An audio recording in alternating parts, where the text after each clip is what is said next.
Last week, I went to Alex Hormozi's scaling workshop, and a lot of this is built on his book series, the $100 million offers, leads, and money models series.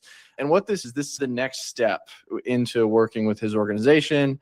They call it the L1, L2, L3 track, where level 1 is what I went to. Level 2 is if you're going deeper into their organization and you're a larger business and you're like more of a fit for them. And then L3 is the really correctly fit businesses that are one step away from becoming portfolio companies inside the acquisition.com ecosystem. None of that matters for you guys, but just explaining the context of their business model. So I wanted to make this investment into my own business because I have zero past concept of like, how do I think about actually growing, scaling, and ultimately making a business more valuable in the business world? And I just to be in the room with organizations that are larger than me, and I like to be the dumbest guy in the room when I can be. And this was very much an opportunity to do that. I was one of the smallest organizations at the scaling workshop, which is great. It's good to be able to learn around people with much more context, a lot more years in the game, all that kind of stuff. So what did I learn? There were 5 big takeaways, and I'm going to explain those in this video. Let me pause the camera. There we go. So the first big takeaway, and this relates to what I just hinted at, great CEOs of great businesses think like investors, not like managers or like traditional CEOs. And how they view it is they don't view it as I have to lead people and I have to do all this stuff. They think, what is the best return on investment that I will get for my capital within the business? So every personnel decision, every campaign, every strategy, it's all thinking like an investor so that it produces a long-term return on investment. And I'd gotten hints of that from Alex's content and just from the last year being around businesses and stuff like that. But that mindset was really helpful for me, is like, how do we think about allocating our capital in the right direction so that it goes out, produces a return for the business, and comes back and makes everything more valuable? That was really helpful. And that was the first thing that taught us, because that laid the foundation for the rest of the talk and the rest of the 2-day workshop, because the rest of the workshop was really about like, how do you value a business and how do you make a business more valuable to your employees, to you, to the world around it? And how do you just make something that can serve a lot more people in a scalable way, which I think we all can learn from, right? And I love that think like an investor mindset for nonprofits and for churches, because ultimately we will hinder our own progress if we outspend our resources and we don't have more coming in to keep scaling and growing. When I think about my time at Life Church or any of the other organizations that I've worked with, I think some of the best organizations in the Christian ecosystem are the best at stewardship, because they steward the resources that they're given. And then just like the parable of the talents would teach, they figure out how to go out and get a 5-10x reward on this thing or a 2x reward on this thing. I just thought that was a really good insight. Insight number 1 is great CEOs and great business leaders and great executive directors, Clancy, they think like investors. So that was one thing. Next, so the second thing was, how do you grow your company? And the way that you grow your company is by taking the time and attention of the founder and focusing it solely on the constraint of the organization.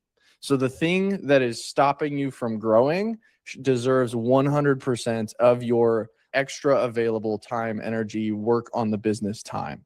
And any time that you spend not focusing on the one constraint of your organization, the more time you're wasting. So that was just a really helpful way of seeing that. And so how do you identify the constraint would be the next question. And how they worked through it is usually you have a supply constraint or you have a demand constraint. And Alex had a 6-level framework that he taught through. I'm going to butcher it.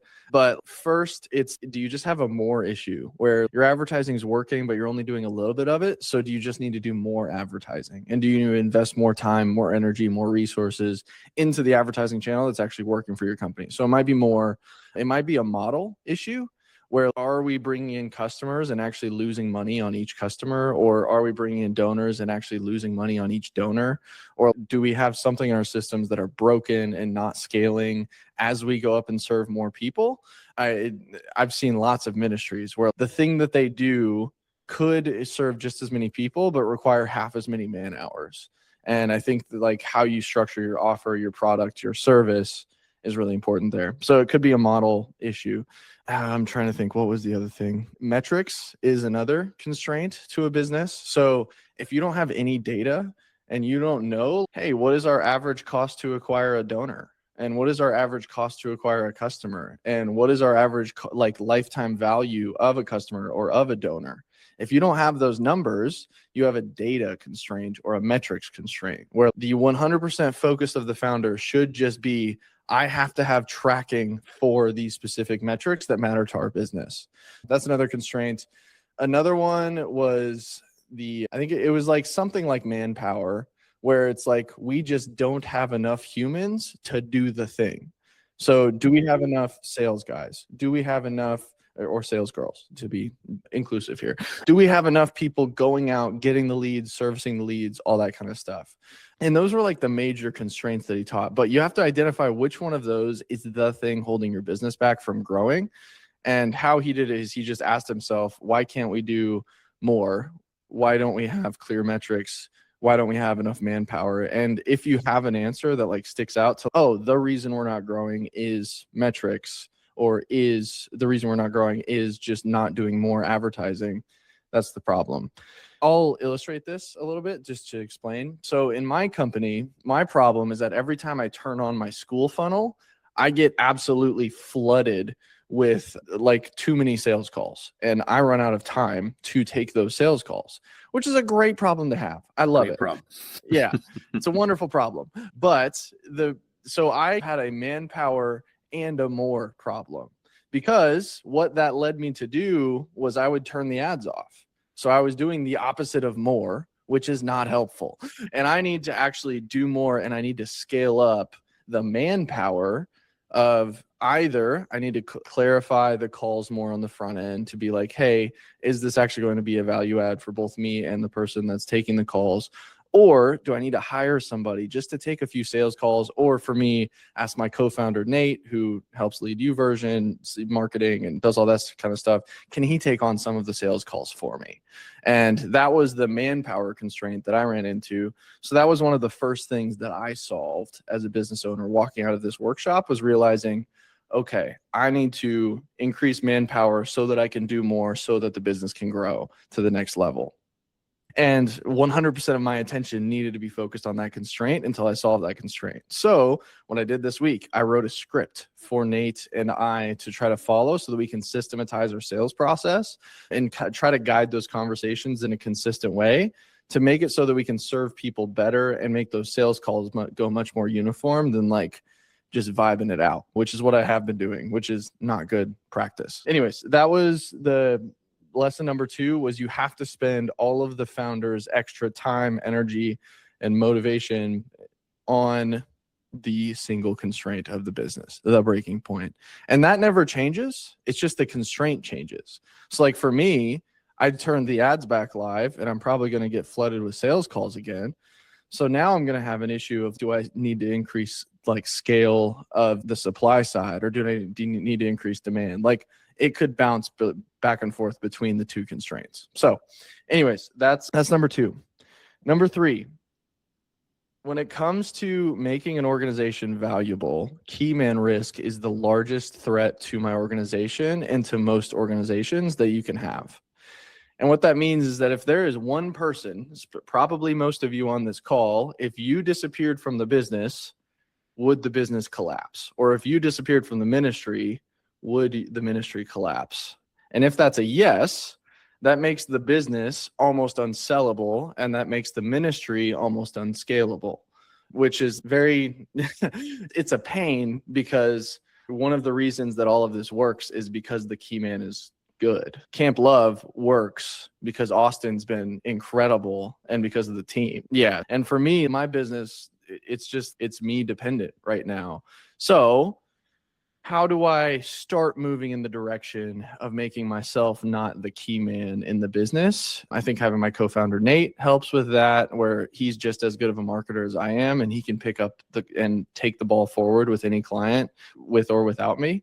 But can I hire somebody to do sales? Can I hire somebody to do other things that I'm doing for the business solely right now? Can somebody else handle the marketing, all that kind of stuff? Key man risk was a huge thing. And for most organizations, I'm curious, I can't see all your faces right now, but I'm curious, does anybody in here have some key man risk that they're like, oh no, that's us? Camp Love definitely has it. Yeah. Alan, I worry what would happen if Harry disappeared. Yeah. Yeah. We Yeah. I'm do have a another little, guy, but Harry's a special guy. yeah. Yeah. Alan and Harry are on the Church team and the Mosaics Global Ministry team, and they're both phenomenal. But yeah, it's a lot of just difficult. It's a difficult question to ask, is like, what happens if the bus hits me or whatever? What happens if I get hit by a bus? So anyways, With Harry, it's not even just train somebody else. It's just who he is as a pastor. Very hard to do the bus factor, as we would call it, if you get hit by a bus.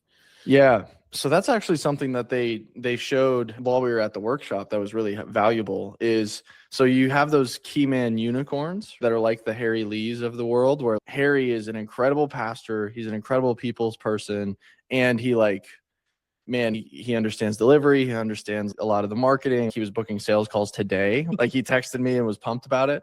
And what you do to replace a unicorn is you don't hire one person. You hire 3 or 4 different people that can each handle different parts of the unicorn.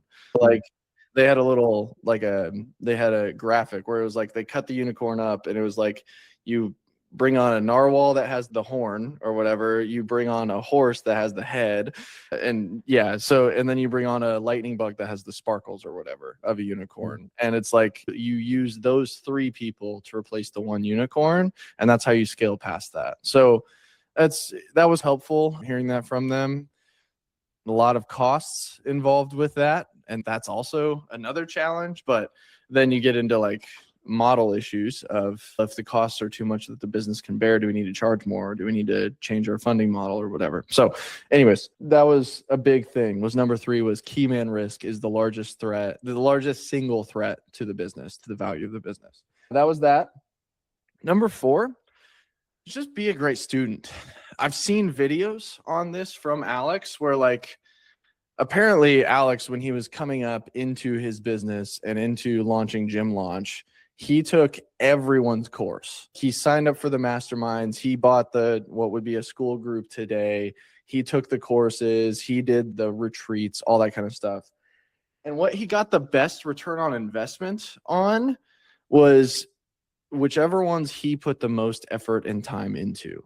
And what he said was, like, you can be the best student in the room for even the worst course and still get something valuable out of it. But if you're not the best student, you're not going to get anything, even if the course is great. So my takeaway for me was, I have to be the best student of whatever teacher I have in my life, whether it's a mentor or whether it's CMO.Church, the group that I'm a part of, fractional CMOs, or whether it's a different organization that I work with, or if it's going to the scaling workshop.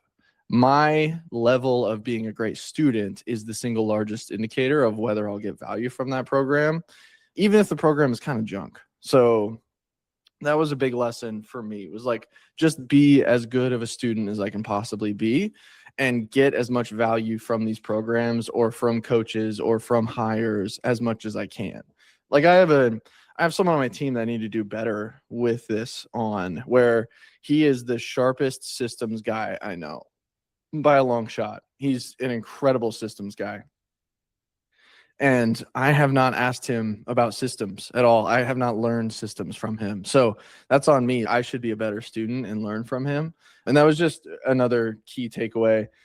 And then the last thing is, when it comes to going to an event like this, which I think most of the people on this call, you probably attend events every once in a while for like pastors' conferences or whatever. Oftentimes the relationships are the most valuable thing that come from those events. And what I found was, like, I had heard of this strategy before from Casey Stanton, the guy who leads CMO.Church, where at the event like this, at the end, you plan to go to the hotel bar and buy a bottle of wine for everybody or get drinks for everybody or whatever. And then you just host a networking hour that you invite cool people that you meet throughout the day too. And so I did that at this event where I was like, hey, we're all going to be meeting downstairs at the Sahara. We were in Vegas, so there was casinos and stuff like that. I did not do any of the casino stuff. I don't drink, smoke, or gamble. So, you're not going to get any stories from me out of that. I'm really quite boring, actually. But so what I did though is I hosted a little get together on the main lobby floor of the hotel, and we all just talked for 3 hours, and it was great. And I got to meet like some major like killer business owners in that time, and I got to learn a ton. We talked about like how I could fix up my sales process to add more qualifiers in, and like what challenges they were facing in their businesses and all that kind of stuff. And it was people of all ages, all like countries were represented. We had people from Poland, people from Singapore, a couple people from Poland actually, and then people from Canada and people from the US at that little get together. It was so cool.